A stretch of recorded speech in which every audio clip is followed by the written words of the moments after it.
Today's guest is Timothy. Timothy is a retired pastor, poet, podcast host, and creative, whose passion is helping people experience the peace of God in the middle of life's greatest challenges. After decades in ministry, Timothy has walked alongside people through joy, heartbreak, doubt, and hope. Now, through poetry, writing, and honest conversations, he continues encouraging others to discover that faith isn't about pretending life is easy. It's about finding God's presence in the middle of it. His poetry collection, Changing Lenses, reflects his belief that creativity can become a powerful form of prayer, healing, and spiritual growth. Timothy, welcome to Control or Be Controlled. Thank you so much, Darlington. It's a real pleasure and privilege to be here with you. Thank you for your very kind introduction. All right, Timothy, thank you so much for being here as well. So let's get into the questions I have for you. You bet. After so many years in pastoral ministry, tell us what inspired you to step into this new season of life as a writer, a poet, and a podcast host. Yeah, absolutely. So anytime you do something for over, 20 years, it's really becomes a part of who you are in so many different ways. And for me, the reason to move into a new season of life was really directed by my relationship with the Lord. So through times of prayer, and also it wasn't just that. There was also recognition that our own lives were changing. So my children, I have two children, and they've both grown up and gotten married, and so that kind of changed the way things were at home a little bit for us as well. But mostly this was about just talking through prayer to the Lord about kind of what I should be doing. Should I stay as a pastor, keep on doing the thing that I have been doing, or move into something new? And just over the course of time and conversations with God and with my wife and with trusted friends, it really became clear that it was just time to try something new, and also to entrust the church to somebody else, to let somebody else take leadership and to give it pastoral care. So just a real sense of God's leading in my own life was what prompted me to move into the next thing. And moving into the next thing was exciting for me. I've always been a little bit of a creative person, and expressing that through things like poetry and other, sorts of things like that has been a huge blessing for myself. Okay, thank you so much. So, how can you say poetry and journaling deepened your relationship with God and helped you process life challenges? Yeah, for sure. So I've done a little bit of writing throughout my life, but just never consistently. And then I would say about 3 or 4 years ago, I started to write quite a bit. Maybe not quite daily, but probably 3 or 4 times a week. I'd be sitting down and writing poetically. And the way that has shaped my my prayer life and deepened my understanding of God is that, anytime you're writing down your thoughts, I just find it to be helpful. But especially when we use poetry, because each word carries so much meaning. So it compels us to be a little slower in the way that we think, to be a little more thoughtful, and to really just kind of sit in that space. And when we have, just thoughts or feelings that maybe aren't easy to express, either just through talking or through anything else, sometimes using a different forum like poetry can help us to do that. So both journaling, just writing out my thoughts and feelings and prayers, and then poetry have both been really, really helpful for that. So they're just for those simple reasons that they bring about clarity, but also depth, just in the nature of doing them. Okay, so What would you say to someone who has been deeply hurt or disappointed by the church? hmm The first thing, I have a few things I would say to them. I'll try to keep it short. The first thing I would say is you're not alone. So many people have experienced what you're experiencing, maybe almost exactly like it, or some version of that. And also to know that, like, even pastors experience pain in the context of the church. And it really is because we're trying to do this life and to express our faith with other people. And sometimes hard things happen. Sometimes people don't get it right. So yeah, know that you're not alone. You are definitely not the first or the last person to experience it. The second thing I would say is talk about it with somebody. Talk about it with a friend that you really do trust. If it feels appropriate, talk to a pastor or somebody else who's in leadership. Now, if they're the person that caused you the pain, you may not feel like you're ready to do that. But most people, most people who are even in leadership want to know. And sometimes we don't recognize that we've caused somebody else pain because we have our own issues that we're dealing with. But yeah, keeping quiet about it isn't going to help anybody out. So yeah, get time to process it, and then finally, just recognize that the Lord, like Jesus, is grieved by the pain that you've gone through as well. He wants you to experience healing and restoration through that process. Okay, so looking back on your years in ministry, are there any lessons or regrets that have shaped who you are today? Yeah, for sure. Probably more than I can count. I think it took me a while to trust my own way of leading. Some pastors are really, or at least they seem to be very sure of themselves, and they just do things and move on. And I was never quite wired that way. I tend to be maybe a little more of the kind of person who comes alongside rather than leads from the top down. I don't know if that makes sense, but understanding who I am was really important. And then in terms of mistakes that I made, certainly there were times when I felt like if I had acted sooner with certain people in certain situations, that would have been better. Sometimes people, just recognizing that they're struggling and not letting them carry on in the role that they had because they were causing other people pain. That was a problem, and it would have been just better for everybody if I had acted sooner. So that's certainly something that's there. But I would say the biggest thing that I've learned is just to really appreciate that each person is a treasure and has so many interesting things about them, and just sitting and listening to them, being curious about who they are, and being slower to kind of judge them or decide that I know what's going on in their lives, to really be patient with that process. Those things are skills and I guess memories that I carry with me, so that I treat people better today than I maybe would have in years past. All right. So, what advice? What do you wish more people understood about their pastors, now that they may be too afraid to ask? Yeah, your pastor is human, so your pastor has issues. Yeah, that's for sure. I think, yeah, like when I say a pastor's human, like I don't just mean that they're struggling with sin, because that's maybe not necessarily right. But your pastor has a family at home. Probably they have dynamics at home that they're going through. Sometimes they're tired. Sometimes they're just working out their own faith in certain aspects. Like it doesn't necessarily mean just because you have been serving in that way for even any length of time that you have your own faith completely sorted out. But we're all learning. Hopefully we're learning throughout our lives. So there are people in process.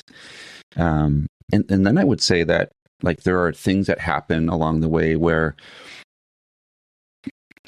you may not understand their reasons why, maybe why they said something, maybe why they made a certain decision. And so coming to them with questions is always better than coming to them with like accusations, or just, just ask, talk to us. Be less afraid, because I don't, hopefully we're less scary than you think we are. Okay, so what advice would you give to pastors who are feeling burnout or considering stepping away from ministry? Mm-hmm.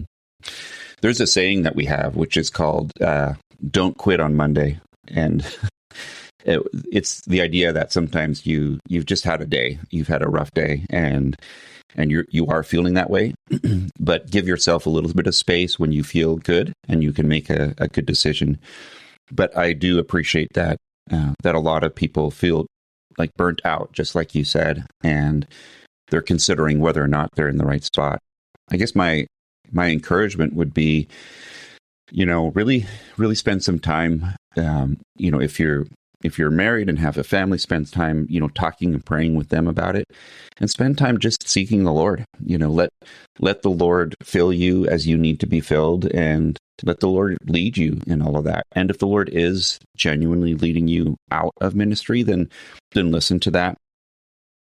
But sometimes we just need to slow ourselves down enough to just listen to the Lord, and to,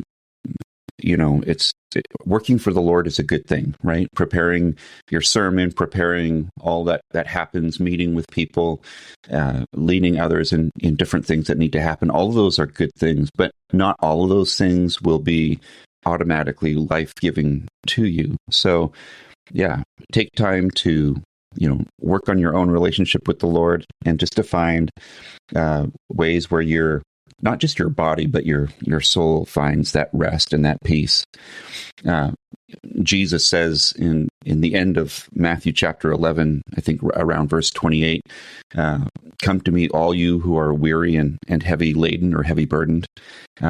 Take my yoke upon you, for my burden is light." And there's really something there, especially for those who have been serving in the church context for a long time. Sometimes you're weary. So let Jesus be the one who comes alongside you, and trust him in that. It's a real thing, and you can find rest in just simply walking alongside him. Okay, so how would you advise Christians to keep their faith in the midst of their life's greatest challenges, especially those who are facing midlife challenges? They have lost their both parents. They have lost probably a huge sum of money, and they are not where they want to be in life.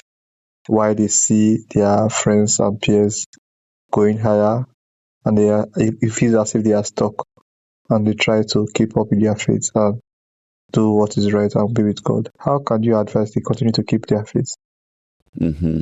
It's hard, isn't it? It's hard when we see other people around us seeming to be doing great, and then we do feel stuck. The best advice I've given myself and others, and what I've received from others, is be patient with yourself. Your life isn't anybody else's life, and it can be hard when we do look and we see other people seeming to have an easier time or a more successful experience. I get that. I really do understand that, but they're not living your life. And sometimes we just need to give ourselves a little more grace than we are. So that's important. And then I would just say, like, keep meeting, like, with the Lord in doing that through Scripture, doing that through your own prayer life, and exploring that, and just know that He really does want good things for you. And His timeline isn't yours. And that's a challenge, that's a challenge for each of us to accept and to receive, that God's way is different than ours, but it's a real thing. In fact, most of the people, especially in the Old Testament, that the Lord gave promises to, they didn't actually see the fulfillment of that promise in their lifetime. There's a great chapter in Hebrews 11, which just talks about all these different people that received this promise from God, but they never actually saw it happen, during their lifetime. It did happen, but it didn't happen in their lifetime. And now maybe that isn't encouraging, because you're like, well, what about me? What about my own life? And that's the kind of thing where we just say, Lord, my life is yours, and you have given me blessings, but Lord, just show me the next faithful thing that I'm supposed to do, and just to kind of keep it in that space, and then just trust all of the rest. Just leave it with the Lord's hands. It is hard for sure, but God is good. So hang in there, and don't be afraid to bring all of those questions and those wonderings to the Lord. I think He's there and waiting and ready to listen. All right. Thank you so much. So my final question for you is this. Throughout your own journey, how have you wrestled with doubts and difficult seasons of faith? And what has God taught you through them? Yeah. So in my own faith journey, I've wondered things about myself, like, am I doing the right thing? Did I actually hear from God? Or was that just my own imagination?